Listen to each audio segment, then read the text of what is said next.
back, everybody. This is Erik Brown again, your Beverly Hills real estate agent, bringing you the best of Los Angeles, where we share cool local businesses here in the LA area with you. And this is a great opportunity for you to learn a little bit about my friend Kim Colwell of Kim Colwell Design, who is a transformative interior designer. Kim, welcome to the show. Thank you for having me. I always love to start. Tell us and the audience a little bit about yourself, how you got into the business and what you do. So I do transformative interior design, and I have come to interior design in a circuitous way, I suppose. I have a unique way of working, and that comes from experiential and formal education in a lot of different things that have to do with transforming environment. When I was very young, I started mentoring under my mother, and she had a unique way of working on space. She had been a cultural anthropologist, so she was very interested and would always tell tales and get me interested in how different cultures worked with environments. She later would become a sensory motor integrative therapist, and what was really neat about that is she used the environment for her patients. She worked at a state hospital outside of Philadelphia, and she worked with the environment to impart a shift in her patient's developmental process. So she was working with the concept of environmental psychology prior to that terminology really being used. And at the same time, she was a medicine person, a feng shui master, an expert in permaculture. She has a book out called Shamanic Gardening and founded the Shambhala Institute later with taking all of that. So I have been studying at the Shambhala Institute myself since I was a little girl, taking all of the different classes, really working under her tutelage. And by the time I got to my own educational interest, I had always been immersing myself in the arts. So I'd been a fine artist, and I was in a ballet company. And when I got to NYU in the theater program, I started taking a lot of psychology, but even through the theater program, I started studying set design. And really, that's kind of the reverse engineering. If someone were depressed, how would that be articulated in the space? If someone was in a wonderful relationship, how would that come through? So my unique way of working is pulling from my art background, along with my study of environmental psychology and really set design as well. And then all the metaphysical things that I grew up with that are really more of the energetic feel of the space. And so I call it transformative interior design. Sure. So that seems to offer that breadth of experience that you've had, offers a really unique skill set to a client that's looking to reimagine their space. So talk a little bit about what that process looks like that's maybe unique to Kim Colwell compared to your average interior designer. Yeah, well, the first thing is I'm looking at the space from a few different angles. I feel like I'm often juggling different balls, and one angle, of course, is the artistic. We all look at the space in our own artistic way. We look at the space as a canvas with composition, with color notes, textural notes. How does the floor plan flow?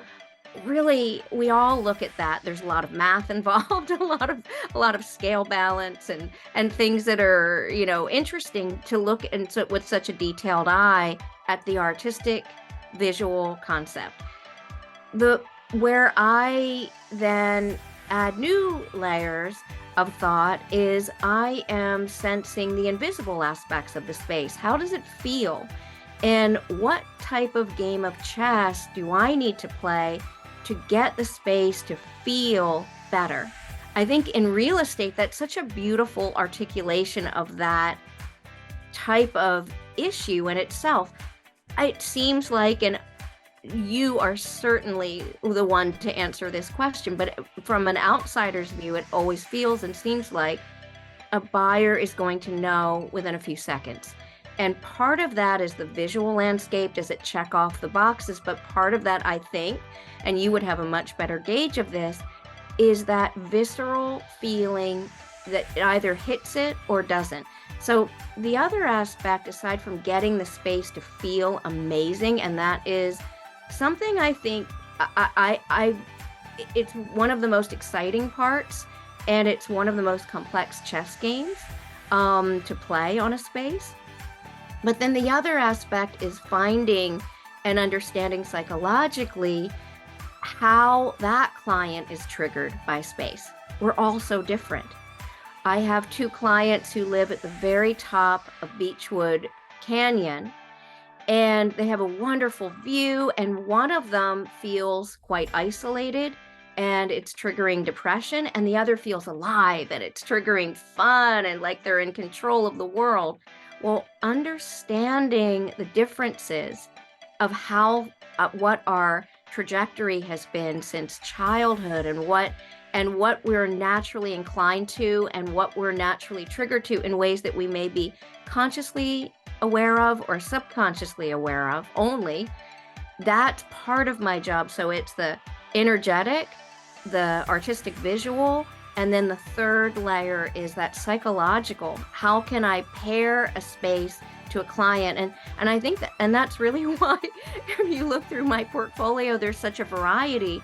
It's still my sensibility, but it's my sensibility mixed with my beautiful muses, and every muse is totally different. So it's going to land on a different bespoke look than if I was working with a developer who has a bottom line and a demographic in a specific area, and we need to understand the price point and who this general buyer is going to be, and then that is crunching the numbers and getting a look that's more for the masses. But in residential, it's really about honing in what's really personal, so it's kind of they're living in their world.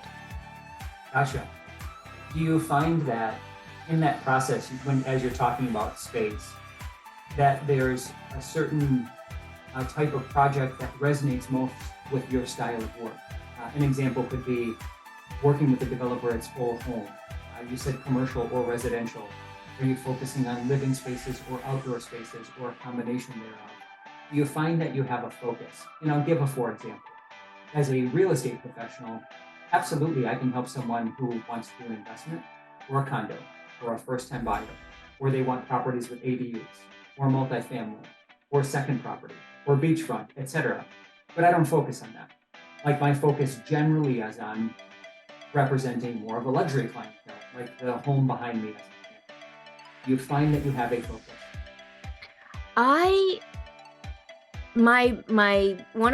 Some of my favorite projects, 2 are happening right now. So I'll just speak to those 2. Awesome. So one is really exciting for me because it is everything I just described. It's 2 clients. They're both psychologists, and they're both very thoughtful people with wonderful taste, sensibility, and I've just really enjoyed working with them to kind of define their environment from all the things that, that I just mentioned. So that is definitely, when I'm able to use all my bells and whistles, that's really fun. But then the other project is radically different, and I also just adore that client. It's a retreat space outside of Sedona, and basically they took an existing ashram and were flipping it, but it won't be specifically personal only to their brand. We are doing kind of a branding on them, but it is more of a crunch the numbers because they're going to be renting it as an Airbnb for other retreat people to come in and rent it for that period of time. And so that's been really neat because it is more like working with a developer where you're looking at the square footage and you have a specific budget, and it has to be both branded to some extent, but also open for any type of person to come and want to rent this space. So it's thinking about like what will the amenities be? How will we set it up where it's all productive for anybody coming in? Will they have their checklist met? And yeah, so those are two examples. That's really good. I find in my world, and as we talk about variety, that there are trends or seasonality or things that will make um, wants and needs of a given home buyer or home seller change over the years. I'm assuming that the same has happened in the design world, where you found that things that people had wanted 5 years ago, 10 years ago, are very different than what people want today, tomorrow, and into the future. People love to know, if you were to have a crystal ball in your world, where is design going over the course of this year and next year? You know, I've been doing a lot of that answer in the last little while. Just at the beginning of the year always brings up those press opportunities to tell what are the trends. And it's really interesting. Um, I first of all, I think that we are going in more and more of a direction of bespoke rather than and having nuances. I also think we're using more antiques juxtaposed with more contemporary or modern accessories, and that juxtaposition becomes more interesting and I think ultimately more personal. Mhm. Um, I was joking with someone. I was at an event last night, and the event, what Ann Sachs has a new showroom, and so they were doing an opening party, and they had beautiful meadows set up in throughout the showroom. So the one of the most gorgeous bathtubs they've just done, amazing. They had these wonderful meadows all around it. And I was joking with a friend years and years ago, the trend many years ago was never put a real tree in the house, only outside. No one wanted that. And I'm thinking, how wonderful it is now with the influence of biophilic design and that study of nature. And, now plants in the house, like the more the better. And it's so wonderful. And it was articulated there, just at their party. And so I think more and more we are connecting to nature in different ways. And we are connecting with more of a personal expression. That's really cool. It's, you and I have so many symmetries in the fact that we work with people that are designing what is going to be their lifestyle. Nobody needs interior design. Nobody needs a multi-million-dollar home, but it's a choice. And people are in a position where they can have that choice to design lifestyle that it is that they want. And so as you're helping craft this lifestyle for people, they come to you, they have some initial questions. Some of the things that you may think of that maybe separate you compared to another designer, some of the services that you offer or the things that you touch on. And I don't want you to give away the secret sauce, but if there's something that you could say that someone would say, oh, you know what? I'm a listener to this, I've watched this video, and I do have a question about that. Or I might have some interest in this and I want to talk to Kim. What are some examples that you can think of?